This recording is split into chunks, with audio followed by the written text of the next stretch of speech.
हरे कृष्णा कृष्णा कृष्णा हरे हरे, हरे राम राम राम।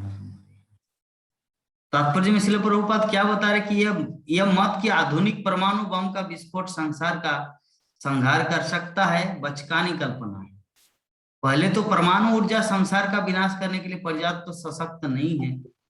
दूसरे ये सब परमेश्वर की परम इच्छा पर निर्भर है, क्योंकि उनकी इच्छा या स्वीकृति के बिना कुछ भी बनाया या बिगाड़ा नहीं जा सकता। ये जो हम लोग विभिन्न समय में विभिन्न प्रकार का मतवाद, विभिन्न प्रकार का एडवर्टाइज सुनते हैं, इस तरह का बॉम्ब तैयार हो चुका है कि किसी भी समय संसार ध्वस्त हो सकता है, किसी भी समय ये संसार पूरा नष्ट कर दिया जा सकता है। लेकिन ये कुछ भी होने वाला नहीं है। चलो प्रभुपाद यहाँ पे तात्पर्य में लिख रहे हैं कि पहली बात यह है कि परमाणु बम से जगत को नष्ट नहीं किया जा सकता। दूसरा पॉइंट ये है, दूसरा पॉइंट ये कि कोई भी चीज भगवान की स्वीकृति मतलब उनका रिकमेंडेशन या उनकी इच्छा के बिना कुछ भी बनाया या बिगाड़ा नहीं जा सकता। तो ये सोचना भी मूर्खता है कि प्राकृतिक नियम अनंतिम रूप से शक्तिशाली है। प्रकृति क्या है? प्रकृति है एक गाड़ी की तरह और ड्राइवर है परमेश्वर। परमेश्वर और प्रकृति, भगवान श्री कृष्ण भगवत गीता में बोलते कि मया दक्षिण प्रकृति सूयते सचराचरम, मेरे ही निर्देशन के अनुसार ये संसार, ये पूरा भौतिक प्रकृति चलायमान है। तो एक गाड़ी है, पेट्रोल है, अच्छा इंजन है, सब कुछ है, लेकिन फिर भी जब तक ड्राइवर उसको हैंडलिंग नहीं करेंगे तब तक वो गाड़ी नहीं चलेगा। तो उसी प्रकार यहाँ पर श्रील प्रभुपाद यहाँ पे बोलना चाह रहे हैं, ये जो प्रकृति हम लोग बोलते हैं ना, ये सोचना भी मूर्खता है कि प्राकृतिक नियम अनंतिम रूप से शक्तिशाली है। भौतिक प्रकृति का नियम भगवान के निर्देश अनुसार कार्य करता है, जिसकी पुष्टि भगवत गीता में हुई है। उसमें भगवान कहते हैं कि प्राकृतिक नियम उनके अधिक्षण में कार्य करती है। इस संसार का संहार भगवान की इच्छा से हो सकता है, छोटे मोटे राजनेताओं की सनक से नहीं है। बोलते हैं ना, अरे चाइना चाइना अभी इस तरह का तैयार किए हैं मशीन गन कि किसी भी समय भारत को उड़ा सकते हैं। अरे कुछ नहीं कर सकते। श्रील प्रभुपाद बोलते कोई बाल भी बांका नहीं कर सकते। क्यों? क्योंकि भगवान श्री कृष्ण की इच्छा से ही ये संसार बना है, ये बिगड़ेगा। राजनीतिक व्यक्तियों की इच्छा से होने वाला नहीं है। सनक मतलब इच्छा। तो विश्वनाथ प्रभु जी अभी चिंता मत कीजिए, यूट्यूब में एक वीडियो देखना है और उसमें देखना है कि बड़ा स्क्रीन वाला टीवी को कैसे चलाया जाता है। और अगर ये नहीं करेंगे तो तब तक आपको पुत्र के आने का इंतजार करना है। अन्यथा अन्यथा क्या होगा, आप जब ट्राई करेंगे, जब नहीं चलेगा तो क्रोध आएगा, बोले हाय रे, इतना दिन डिफेंस किया लेकिन फिर भी एक टीवी चलाना नहीं आ रहा है, दूर ऐसी कल चिल्ला। 9 बजे। हाँ। ठीक है, कल 9 बजे पहुंच जाएंगे वो लोग सुबह। पूरा दोनों ही आ जाएंगे ना? नहीं, दोनों तो एक तो पहले आ चुके हैं। अच्छा अच्छा। वो भी कल दोनों ही आएंगे हैं, दोनों एक साथ।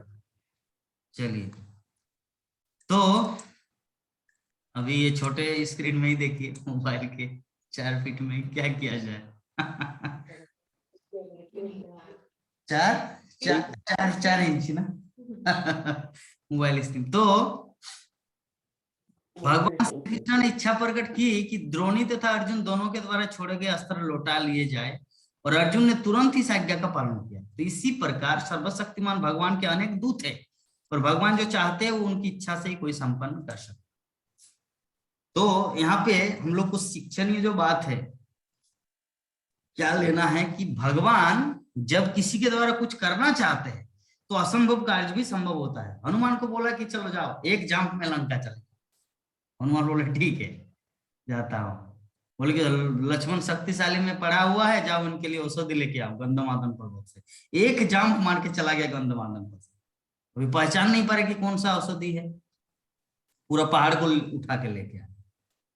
तो ये जो है, ये कुछ भगवान के अचिंत प्लान तो अपने भक्तों के द्वारा, इसीलिए इसलिए प्रभुपाद यहाँ पे बता रहे भगवान के ऐसे अनेक दूत है ना। सर्वशक्तिमान भगवान के अनेक दूत है, और भगवान जो चाहते हैं उनकी इच्छा से ही कोई संपन्न कर सकता है। तो इस प्रकार हम लोग धीरे धीरे देख रहे हैं कि ये जो हमारा अध्याय चल रहा है, ये अध्याय का नाम है द्रोण पुत्र को दंड। तो 33 नंबर 33 नंबर श्लोक में क्या बताया गया है? सुद गोस्वामी आगे क्या वर्णन करते हैं?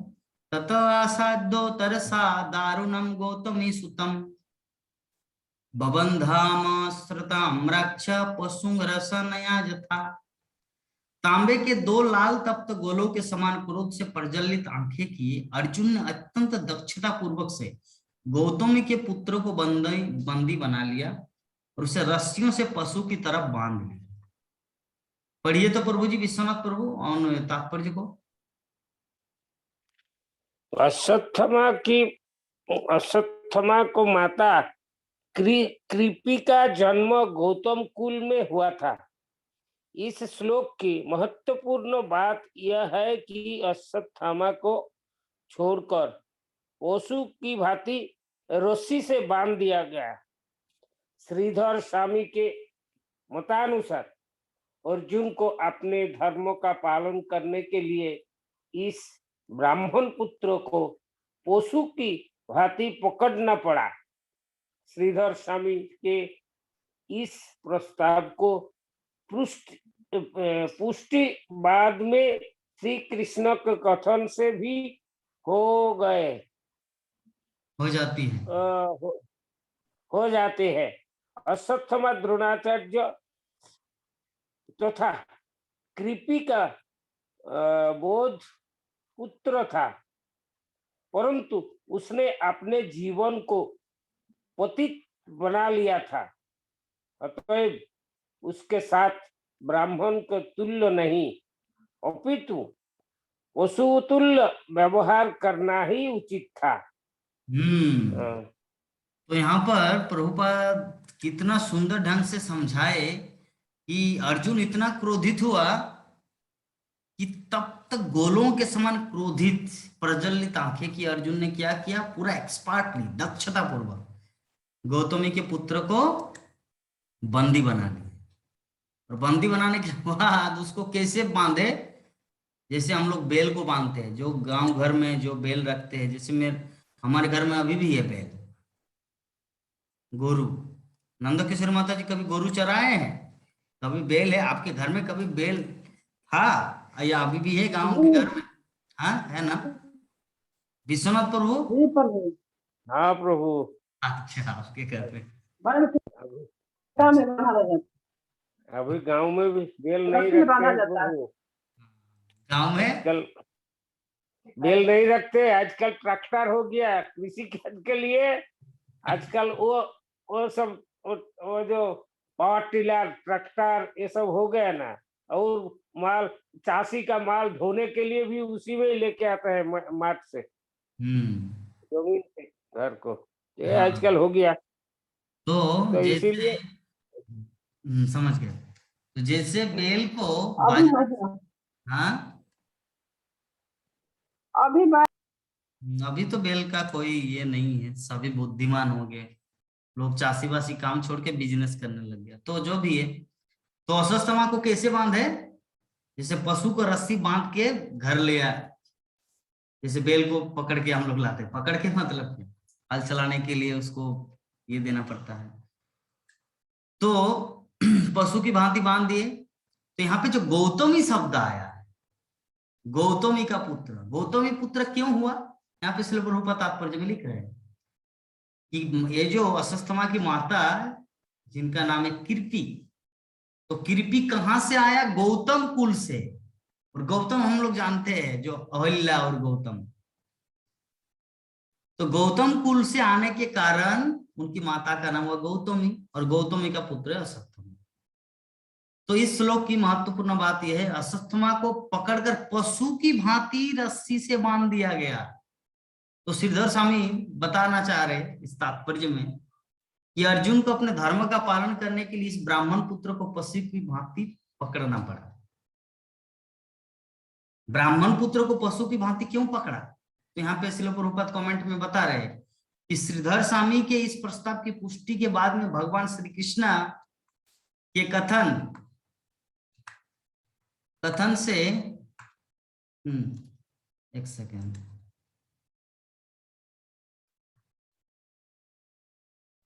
कथन से धर्म, हाँ, कथन से भी हो जाता है कि अश्वत्थामा द्रोणाचार्य तथा कृपी का वैध पुत्र था।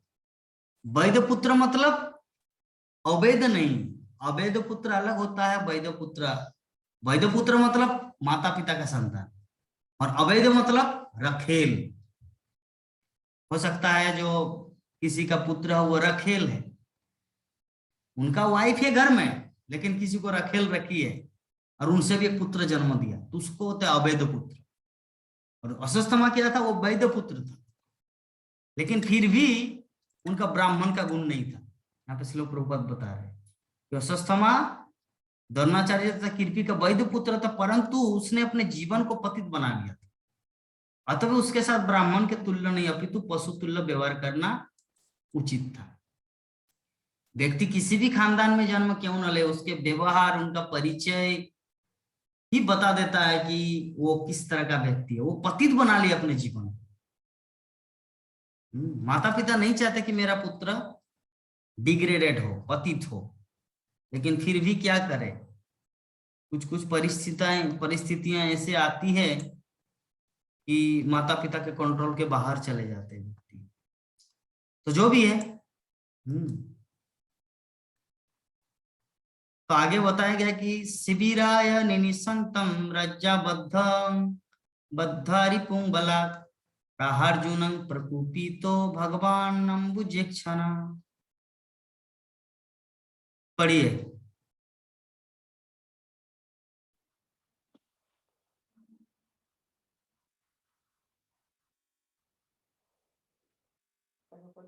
इसको कौन पढ़ेंगे? आप, अश्वत्थामा को, हाँ सॉरी, अश्वत्थामा को बांध लेने का बाद अर्जुन उसे सेना के पढ़ा। पड़ाव के, हाँ, सेना के पड़ाव की ओर ले जाना चाह रहा था कि अपने कमल नेत्रों से देखते हुए भगवान श्री कृष्ण ने क्रुद्ध अर्जुन से इस प्रकार कहा। तात्पर्य। यही है अभी तात्पर्य। यहाँ पर अर्जुन तथा भगवान श्री कृष्ण दोनों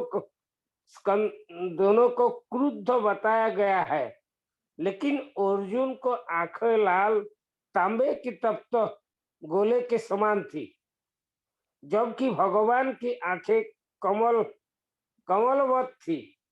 इसका अर्थ यह है कि अर्जुन तथा भगवान का क्रुद्ध रूप एक जैसे नहीं है। भगवान दिव्य है और किसी भी अवस्था में पूर्ण है। उनका क्रोध भौतिक आकृति के क्रोध भौतिक प्रकृति के गुणों के वशीभूत बद्ध जीवों के क्रोध जैसा नहीं होता है, क्योंकि वे पूर्ण है। अतएव उनका क्रोध तथा उनकी प्रसन्नता एक समान है। उनका क्रोध प्रकृति के तीनों गुणों की प्रकट नहीं होता। यह अपने भक्तों को हित के लिए अपने मन को झुकाव का प्रतीक मात्र होता है, क्योंकि वही उनकी दिव्य प्रकृति है। अतएव उनके क्रुद्ध होने पर भी क्रोध का प्राप्त धन्य हो जाता है। वे सभी परिस्थितियों में अपरिवर्तित रहते हैं। तो अभी जब इतना कुछ घटना घट गया कि अर्जुन ने जैसे उसको पशु की भांति बांधे, तो बांधने के बाद क्यों बांधा? बांधा इसलिए क्योंकि पहले तो अर्जुन का भाव ये था कि उनको पूरा मार दे के उनका मस्तक को द्रौपदी के चरणों में आके डाल दे और द्रौपदी वहां पे खड़े होकर स्नान करे, ये उनका प्लान था। लेकिन यहाँ पर थोड़ा प्लान चेंज हो गया। तो प्लान चेंज हो गया, तो क्या प्लान चेंज हुआ, क्या बताया गया है कि अश्वत्थामा को बांध लेने के बाद अर्जुन उसे सेना के पड़ाव की ओर ले जाना चाहिए। सेना के पड़ाव मतलब जहां पे सेनागन है, तो अपने कमल नेत्रों से देखते हुए भगवान कृष्ण ने क्रुद्ध अर्जुन से इस प्रकार कहा। तो इसमें हो सकता है कुछ कि भगवान श्री कृष्ण को अच्छा नहीं लगा, तो जिसके कारण हमको भगवान श्री कृष्ण क्या बोलेंगे वो हम लोग कल डिस्कस करेंगे, ठीक है। तो भगवान श्री कृष्ण जैसे ही अर्जुन को तो अर्जुन तो उसको मारने के लिए आया था ना, लेकिन वो मार नहीं रहे बल्कि पकड़ा रस्सी से और अभी घसीट के ले जाना चाहा। तो भगवान श्री कृष्ण अभी कुछ बोलेगा, क्या बोलेगा वो हम लोग कल डिस्कस करेंगे। तो यहाँ पे श्रील प्रभुपाद जो तात्पर्य में लिखे हैं, दो चीज का वर्णन है तात्पर्य में, क्या कि अर्जुन भी क्रुद्ध थे और भगवान श्री कृष्ण भी क्रुद्ध थे। तो दोनों के क्रुद्ध में, दोनों के एंग्री में अंतर क्या है? अंतर यही है कि जीवात्मा का जो क्रोध है ना, वो भौतिक प्रकृति के 3 गुणों के अनुसार उदय होता है, रजगुण के प्रभाव से। कामयस क्रोधयस रजगुण समुद्भव। ये क्रोध कहां से उत्पन्न होता है? रजगुण से। काम कहां से उत्पन्न होता है? रजगुण से। लेकिन भगवान का क्रोध वैसा नहीं है। भगवान का क्रोध भी उनका आशीर्वाद है और उनकी प्रसन्नता भी उनका जीव के प्रति आशीर्वाद है। तो इस श्लोक में श्रील प्रभुपाद यही चीज हम सबको समझाना चाह रहे कि दोनों ही, अर्जुन की आंखें थी लाल तांबे के तप्त गोलों के समान और भगवान की आंखें कमलवत। कमलवत मतलब एकदम सॉफ्ट। इसका अर्थ यह है कि अर्जुन और भगवान में अंतर है। भगवान दिव्य है और अर्जुन जीव है। तो क्रोध प्रकृति के 3, तो ये अपने भक्तों के हित के लिए उनके मन के झुकाव का प्रतीक मात्र होता है, क्योंकि वही उनकी दिव्य प्रकृति है। अतः उनके क्रुद्ध होने पर भी क्रोध का पात्र धन्य हो जाता है। वो सभी परिस्थितियों में अपरिवर्तित रहते। तो अगर भगवान श्री कृष्ण किसी पर क्रोध प्रकट करता है तो क्रोध जिसके लिए किया जा रहा है वो भी धन्य हो जाता है। हम लोग जानते हैं चैतन्य महाप्रभु की लीला में जब भगवान नित्यानंद प्रभु जब मायापुर नवद्वीप के समस्त भक्तगण को लेकर जगन्नाथपुरी जाते थे रथ यात्रा के टाइम, तो शिवानंद सेन था उस ग्रुप का लीडर और टाइम पे खाने नहीं दिया गया था। नित्यानंद प्रभु बहुत क्रोधित हो गया था, भूख में लात मार दी बक्षे स्थल में।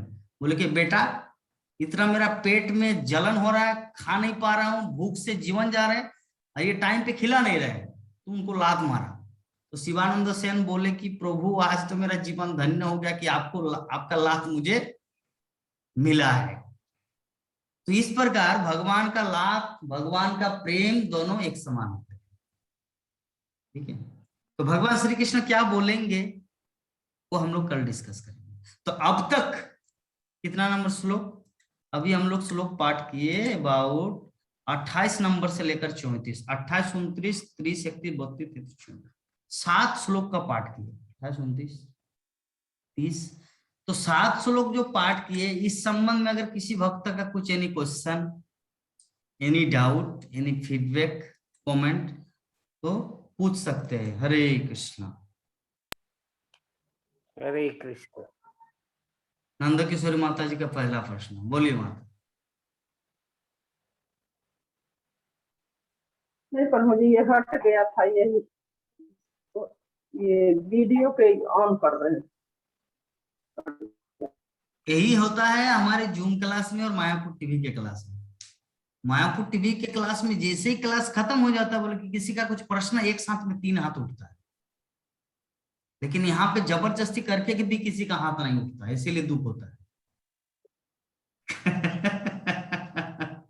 आप लोगों को दिखाएंगे, रुकिए। मेरा जैसे ही मैं प्रश्न किया तो कैसे एक साथ में कैसे 3 हाथ उठा। आप सब भक्तों को भी उतना ही सीरियसनेस होना चाहिए। तो रुकिए। प्राण मोहन प्रभु जी, आपका ध्यान कहाँ पर है? पेड़ पौधा दिख रहे हैं या क्लास भी सुन रहे हैं? गाड़ी में तो पूरा सुनाई ठीक से नहीं पड़ रहा तो कान में लगा करके थोड़ा सुनते हैं। तो कुछ प्रश्न है, कुछ डाउट है, कुछ जानने की इच्छा है? प्रश्न कुछ है, लेकिन बताइए। अब कल करेंगे प्रभु जी। ये कल करे सो आज करे सो अब, पल में प्रलय होगी तो बहुरी करेगा कब। ये कल करते आत्माराम श्लोक का भी आप पेंडिंग रखे हैं। आत्माराम के बारे में आप नहीं बताया, आप बोले थे ना कल बोलेंगे, उसका साक्षी अमर। हाँ, हाँ, बोले थे प्रभु जी। हाँ, तब अभी तक उसका जुर्माना नहीं भरे। Late fine. हरे कृष्णा प्रभु जी।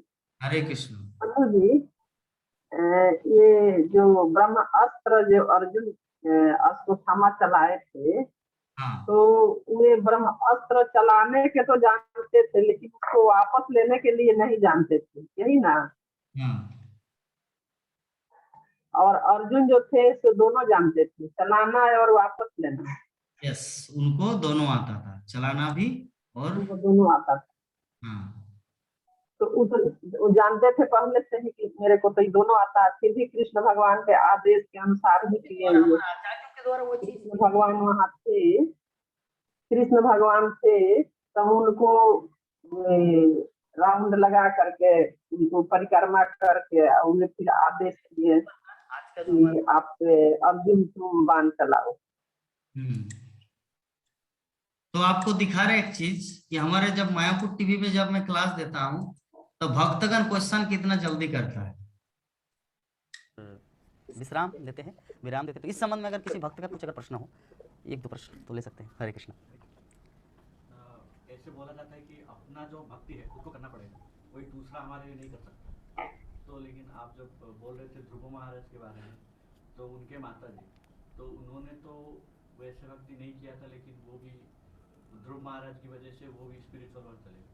तो दो चीजें थोड़ा कॉन्ट्राडिक्ट, दो चीज़ें विरोधाभास आपको इसलिए लग रहा। देखिए, जो पहला चीज़ है कि अपना भक्ति खुद को करना पड़ता, दूसरा कोई कर नहीं देंगे। इसका एग्जाम्पल है एरोप्लेन का। एरोप्लेन, दो एरोप्लेन चल रहा है, उनमें से एक अगर कुछ हो जाए तो दूसरा वाला एरोप्लेन आपको बचा नहीं सकता, है ना। एरोप्लेन ये तो रोड का चीज़ नहीं है ना कि थोड़ा सा कि हेलीकॉप्टर जाएंगे उड़ा उड़ा के उसको वहाँ से कैच कर लेंगे। ये तो हवा की बात है, वायुमंडल की बात है। तो एक एरोप्लेन अगर कुछ ऐसा हो जाए तो दूसरा वाला आपको हेल्प नहीं करे। ये इसको कहते भक्त स्तर में। लेकिन शुद्ध भक्ति का स्तर इससे ऊपर है। शुद्ध भक्ति के स्तर में क्या होता है ना, आप खुद को भी बचा सकते हैं, दूसरों को भी उद्धार कर सकते हैं। जैसे वासुदेव दत्त, हमारे चैतन्य महाचरितामृत में जो वर्णन है, वासुदेव दत्त क्या चाहते थे कि हे महाप्रभु, कि जितने सारे जगत में जीव है ना, आप मुझे अनंत काल तक नरक में भेज दीजिए और उन सब का पाप मेरे ऊपर डाल दीजिए और उनको भगवत धाम ले जाइए, मैं नरक में जा रहा हूं। तो इसको कहा जाता है शुद्ध भक्त। ब्रह्मांड त्वरिते शक्ति धरे जने जने, वृंदावन दास ठाकुर बोलते हैं कि जो गौरांग महाप्रभु का जो पार्षद है ना, ब्रह्मांड तारिते शक्ति धरे जने जने, मतलब क्या है, ब्रह्मांड तारना। Not only you and me, not only दो व्यक्ति या 100 पीढ़ी, ब्रह्मांड तारिते मतलब 100 पीढ़ी से भी ऊपर। ब्रह्मांड तारिते शक्ति धरे जने जने, गौरांग और भक्तगण, मतलब गौरांग महाप्रभु का जो पार्षद है वो इतना शक्तिशाली होता है, मुझको, मेरे माता पिता को, मेरे नाना नानी, चाचा चाची, ये सबको तो तारेंगे ही। ब्रह्मांड तारिते शक्ति धरे जने जने, जने जने मतलब हर कोई। इसका मतलब क्या है, इस्कॉन डिवोटी, क्योंकि गौरांग महाप्रभु का पार्षद है। प्रभुपद कहाँ से आया, भक्ति सिद्धांत सरस्वती ठाकुर से। वो कहाँ से आए, गौर किशोरदास में। वो भक्ति विनोद ठाकुर, आपका जगन्नाथ दास बाबा जी महाराज, विश्वनाथ चक्रवर्ती ठाकुर, नरोत्तम दास ठाकुर, इस तरह हमारे परंपरा, रूप गोस्वामी, सनातन गोस्वामी, उससे परे चैतन्य महाप्रभु, माधवेंद्रपुरी, ईश्वरपुरी। तो ये जो परंपरा में कौन आया, प्रभुपाद। उनके बाद कौन आया, हमारे गुरुवर्ग, गोपाल कृष्ण महाराज, भक्तिचारू महाराज, भक्तिचारू स्वामी गुरु महाराज, जयपताका स्वामी गुरु महाराज, राधानाथ स्वामी महाराज, लोकनाथ स्वामी गुरु महाराज। तो इनके नीचे अभी हम लोग हैं। तो मतलब वही गौरांग महाप्रभु के ही जन्म में आ रहे हैं हम सब। तो गौरांगर पार्षद मतलब ब्रह्मांड तारिते शक्ति धरे जने जने, मतलब हम सब, आप, मैं, प्रभु जी, माता जी, हर कोई ब्रह्मांड को तारने की शक्ति रखते हैं। लेकिन अभी प्रश्न उठता है, क्या मुझ में वो क्वालिटी है ना। शास्त्रों के द्वारा, हमारे आचार्यों के द्वारा वो चीज़ लिख दिया गया है कि जो भी गौरांग महाप्रभु का पार्षद बनेगा वो नॉट ओनली इसका फैमिली, नॉट ओनली उसका माता और पिता, नॉट ओनली 100 पीढ़ी, बल्कि पूरे ब्रह्मांड को तार सकते हैं। लेकिन अभी सोचना है क्या मुझ में वो क्वालिटी है या नहीं, या मुझे वो चीज़ डेवलप करना है। तो जो कॉन्ट्राडिक्टरी जो है आपका विरोधाभास जो है कि ध्रुव महाराज ने अपने माता को तार दिए क्योंकि उसका शुद्ध भक्ति का प्रभाव था, तो हम भी वैसा कर सकते हैं। इसीलिए ना बोला जाता शास्त्रों में 21 पीढ़ी उद्धार। प्रहलाद महाराज को क्या बोले नृसिंहदेव आके 7वें स्कंद में कि आपका पिता हिरण्यकशिपु तो उद्धार होगा ही, बल्कि बीते 7 पीढ़ी और आने वाला 7 पीढ़ी और वर्तमान में 7 पीढ़ी, टोटल 21 पीढ़ी उद्धार हो जाएगा, क्योंकि आपने इस तरह भक्ति किया है। और महाप्रभु का पार्षद इस तरह भक्ति किया कि पूरे ब्रह्मांड को तार सकते हैं। तो इसमें बोलने का भाव यही है कि आपका भक्ति का मतलब क्वांटिटी या मात्रा कितना है, उस मात्रा के अनुसार आप एक व्यक्ति को भी तार सकते हैं या अपने आप को भी नहीं तार सकते, ठीक है, या चाहेंगे तो पूरे ब्रह्मांड को तार सकते। जैसे शिल प्रभुपाद ब्रह्मांड को तारे ना, तारे कि नहीं ब्रह्मांड को, Russia, Chinese, Japan, Malaysia, America, India, Africa, हर पूरे विश्व के लोगों को तारे। अभी प्रश्न उठ सकता, कोई बोलेंगे प्रभु जी लेकिन हर कोई थोड़ी भक्ति में आया। तो मेरे गुरु महाराज भक्ति चारू स्वामी गुरु महाराज एग्जाम्पल देते हैं, जैसे एक वृक्ष है, एक पौधा है, तो उसमें अगर पानी डालोगे, उसमें पानी डालेंगे तो उसमें आएगा, अगर उसमें पानी बंद कर देंगे तो वो मतलब लाभ कहाँ से मिलेगा उसको तो उसमें पानी डालना है, उसको सिंचन करना है। तो उसी प्रकार ऐसा नहीं कि प्रभुपाद ने उद्धार कर दिया जगतवासियों को तो हम सब आराम से घर में बैठ के सोएंगे, नहीं, आपको भी करना है। तो आपका जो प्रश्न है उसमें से जो आपका कुछ समाधान हुआ या और क्लियर करें? 50%। और क्या बाकी आप मुझे बताइए, क्या चीज़ नहीं समझे? मैं समझा कि जो शुद्ध भक्त होते हैं उनका कैपेसिटी रहता है, हाँ, लेकिन हमारा कहाँ? तो आप भी तो शुद्ध भक्त बनेंगे ना। ऐसा नहीं कि मतलब ब्रह्मा के कलम में लिखा रहता कि आपका नाम क्या है? अमृत अशुद्ध भक्त, सुधा शुद्ध भक्त, माता जी 50% भक्त। ब्रह्मा के कलम में ये भक्ति नहीं लिखा रहता, विधाता के कलम में भक्ति नहीं लिखा रहता। भक्ति हम लोग हमारे हाथ में होता है। प्रभुपाद अध्यात्म 21वीं सदी जो छोटा सा पुस्तक था 15 रुपया में बीबीटी से प्रकाशित।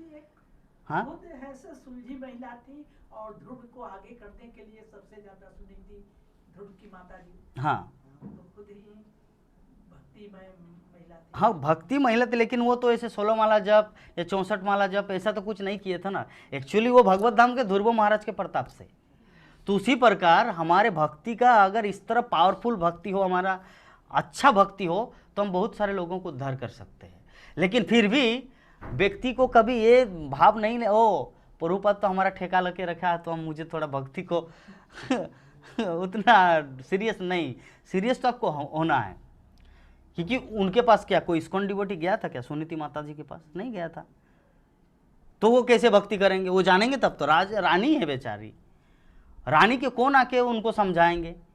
लेकिन फिर भी थोड़ा बोल दिया, हाँ भगवान विष्णु मिलते हैं, वन में सभी ऋषि मुनि जाते हैं, तो आप भी अगर भगवान को प्राप्त करना चाहते तो वहीं पे जाओ। तो ध्रुव महाराज गए, तो वह व्रत परमत से गुरु, तो गुरु का काम किया। तो अगर शिष्य अगर भगवत धाम जाए तो गुरु क्यों नहीं जाएंगे? तो उसी के प्रताप से गया, शिष्य के कारण गुरुदेव भगवत धाम चले गए, है ना। तो आपका कितना क्लियर हुआ? 80 या 50% ही? ज़्यादा हो गया ना। तो अल्टीमेटली मतलब कंक्लूजन क्या निकला कि हमारे भक्ति की मात्रा के अनुसार हम अपना भी उद्धार कर सकते हैं, बाकी 5 लोगों का भी उद्धार कर सकते हैं, पूरे फैमिली का भी उद्धार कर सकते हैं, या इवन पूरे ब्रह्मांड को भी तार सकते हैं। नृसिंहदेव प्रहलाद महाराज को बोला था 21 पीढ़ी, ठीक है। आज के हमारे श्लोक में परीक्षित महाराज को बोला गया है 100 पीढ़ी। और चैतन्य चरितामृत में वर्णन है ब्रह्मांड तारिते शक्ति धौरे जोने जोने, मतलब पूरे ब्रह्मांड को तार सकते हैं। तो अभी इसका मतलब कंक्लूजन क्या निकला? मात्रा। जिसका जितना भक्ति की मात्रा होगी उसी अनुपात में वो सामने वालों को उद्धार करेगा। क्लियर?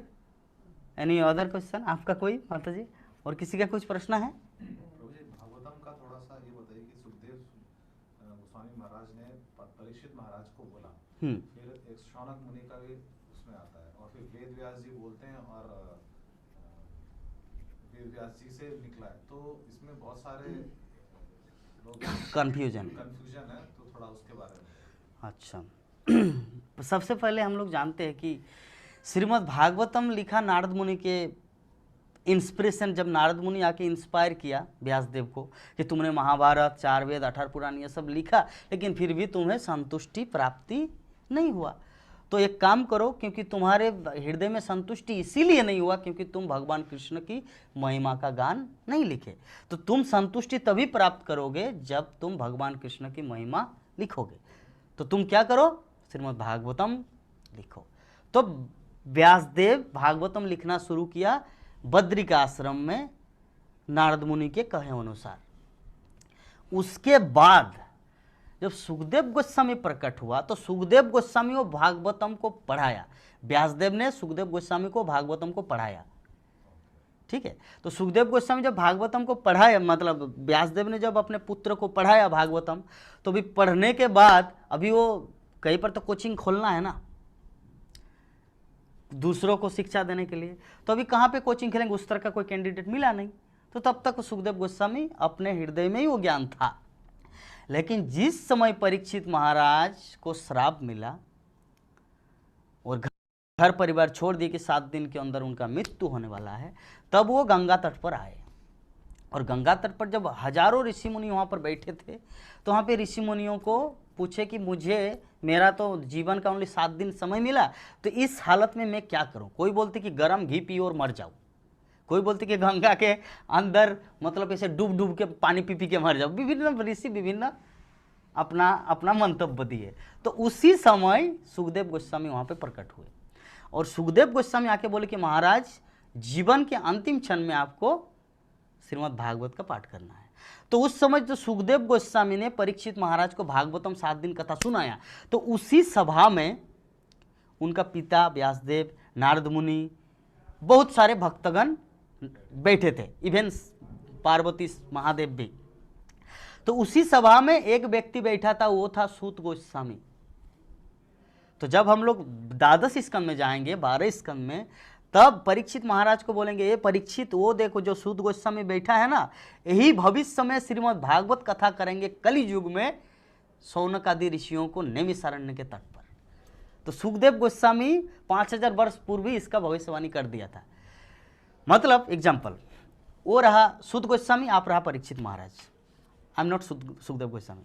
तो मैं आपको बोल रहा हूं कि परीक्षित, वो जो सूत गोस्वामी बैठा है, वो भविष्य में कलि युग में जब नैमिषारण्य के 88,000 ऋषि मुनि वहां पे इकट्ठा होंगे, तब वो यही भागवत कथा जो मैं आपको सुनाया वही चीज वो रिपीट करेंगे। समझ गए भागवतम कैसे होगा? तीन लेयर। यस, 3 लेयर है। प्रभु जी, हाँ, इसमें क्या, अब जो इसे भक्ति रसायन ऋषि से बोल रहे थे कि जो पहला जो भक्ति करेगा क्लेशाग्नि, उसका क्लेश दूर हो जाएगा। पर नॉर्मली ऐसा होता है कि जो जितना ज्यादा भक्ति में प्रोग्रेस करता है तो ज्यादा क्लेश दिया जाता है, कहा जाता है कि तब जितना क्लेश दिया जाएगा तब ज्यादा शुभ ही होगा। जैसे भी कुंती माता ऐसे प्रेयर करते हैं कि भगवान आप हमें ज्यादा दुख दीजिए, ताकि आप दुख देंगे तो हम आपको ज्यादा याद कर पाएंगे। तो उसी हिसाब से ये जो दोनों चीजें वो कॉन्ट्राडिक्टरी नहीं, कॉन्ट्राडिक्टरी उसमें नहीं है। अभी समझ सही है, अगर आप भक्ति के कनिष्ठ लेवल में है ना, तभी आप उसको क्लेश समझेंगे। लेकिन जब आप भक्ति के उच्चतम लेवल में रहेंगे ना, तब आप उसको आप क्लेश नहीं समझेंगे। बोलेंगे that is mercy of Krishna, ये तो कृष्ण की कृपा है, मुझे दुख मिल रहा है ना। क्लेशाग्नि किसे कहें? जब जैसे एग्जाम्पल, आप अभी साइकिल चला के जा रहे हैं हॉस्पिटल की तरफ या गदा भवन की तरफ, तो जाते जाते आपका चेन में आपका मतलब अंगूठा या कुछ भी आप गिर गए, थोड़ा खून निकला, तो आप क्या समझेंगे? अगर शुद्ध भक्त रहे तो क्या समझेंगे जाने? शुद्ध भक्त रहेंगे तो आप सोचेंगे हाय रे, मेरा तो बहुत महान एक्सीडेंट होने वाला था, कोई ट्रक आके मुझको पूरा रोन देते, किंतु भगवान मुझे ये थोड़ी मात्रा में थोड़ा सा खून निकाल दिया। तो आप अगर शुद्ध भक्त होंगे तो ये बोलेंगे। लेकिन अगर आप कनिष्ठ अधिकारी होंगे तो क्या बोले? मैं भक्ति करके लाभ क्या हुआ, जो मैं गिरता हूं या खून निकलता है। तो उसी प्रकार कुंती महाराज जी के जीवन में जो आए हैं ना, वो उसे क्लेश नहीं समझता था, वो तो भगवान की कृपा समझ। क्यों कि जत अपुनर्भव दर्शनम, वो श्लोक क्या है कि जैसे जैसे मैं आप मतलब ये दुख आते हैं हमारे जीवन में, तो दुख आते हैं तो आप आते हैं उसको रक्षा करने के लिए, तो जब आप आते सामने तो मुझे और क्या चाहिए। तो कुंती का ये भाव है। तो इसका मतलब वो क्लेश नहीं समझते थे उस दुख को, वो तो कृष्ण को दर्शन करते थे। तो इसीलिए हमारी नज़रों में क्लेश हो सकता है, लेकिन महाभागवत की नज़रों में नहीं। ठीक है, क्लियर सबका। ग्रंथराज श्रीमद् भागवत महापुराण की, जगत गुरु श्री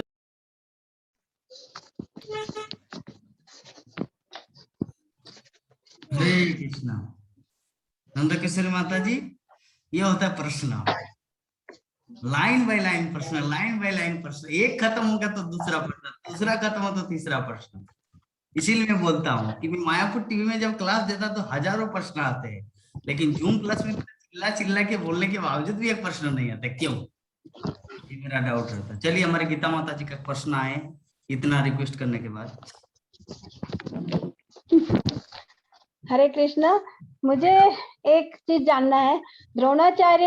द्रोणाचार्य इतने बड़े पंडित थे और सबको अच्छा ज्ञान दिए, तो उनके पुत्र को क्यों नहीं आया?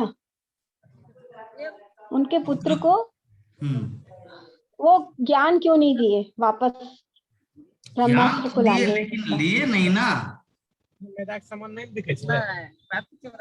ज्ञान तो दिए।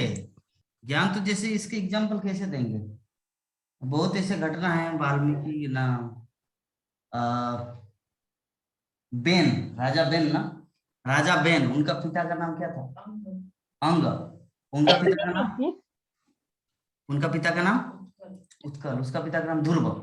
तो ध्रुव महाराज के पुत्र का नाम है उत्कल, उत्कल का पुत्र का नाम है अंग, और अंग का पुत्र का नाम है बेन। जो बेन जो है ना, वो रावण की तरह था, हिरण्यकशिपु की तरह था, औरंगजेब के तरह था, और बांग्लादेश के उसकी तरह था बेन। तो जरा देखिए, ध्रुव महाराज के उत्कल या उत्कल के अंग और अंग के बेन, तो सभी दर पीढ़ी, पीढ़ी बाय दर पीढ़ी, पीढ़ी बाय दर पीढ़ी सबको संस्कार मिला, लेकिन बेन को भी तो अंग ने दिया था, लेकिन फिर भी एक्सेप्ट नहीं किया। रावण के पिता का नाम क्या है? क्या नाम है विश्वनाथ प्रभु? रावण के पिता सुवान थी। चलिए, विभीषण को वही माता विभीषण को भी पाला, कुंभकर्ण को भी पाला और रावण को भी पाले।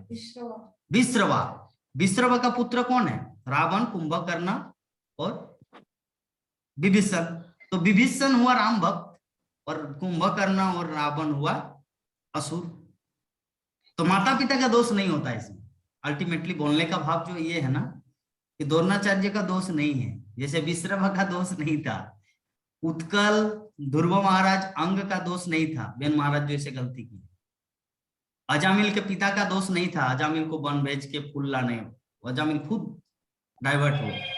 तो इस प्रकार हम लोग देखते हैं, बोलने का भाव यही है माता, कि व्यक्ति विशेष का माता पिता का दोष नहीं होता। कोई माता पिता नहीं चाहते कि बच्चा बिगड़े, उसको ज्ञान भी मिलता है, संस्कार भी दिया जाता है, लेकिन फिर भी बच्चा असत संग के प्रभाव से, दूसरे व्यक्ति का संग करने के प्रभाव से बिगड़ जाता है। जैसे मेरा एग्जांपल दे रहा हूं, जब मैं घर में रहता था बिफोर 7 years ago, 7 साल पहले, तो मेरा नाना जी जो है ना, वो मुझे बचपन छोटे बालक से लेकर मुझे ये किया है, संस्कार दिए है। तो जब मैं घर में रहता था, वो मुझे हरि कथा सुनाते थे, महाभारत, रामायण, भगवत गीता पढ़ने के लिए प्रेरित करते थे। लेकिन जैसे मैं घर के बाहर जाता था, दोस्तों से मिलता था, तो दोस्त लोग क्या करेंगे, अरे इधर चलो, आज वो फिल्म लगा है, वो अमिताभ बच्चन का, वो राम लखन अनिल कपूर का लगा। तो ऐसे ऐसे करके क्या होता है, मन अजामिल की तरह डाइवर्ट। तो उसी प्रकार द्रोणाचार्य का पुत्र अश्वत्थामा का हाल है। द्रोणाचार्य तो सब समय तो अपने पुत्र अश्वत्थामा को तो साथ में नहीं रखे ना, अश्वत्थामा का भी तो मित्र है, साथी है, संगी है, तो उन लोगों के संग में रहते रहते वो डाइवर्ट हो गए। बात समझे? बात द्रोणाचार्य का दोष नहीं है। इस विषय में आपको कुछ कहना है?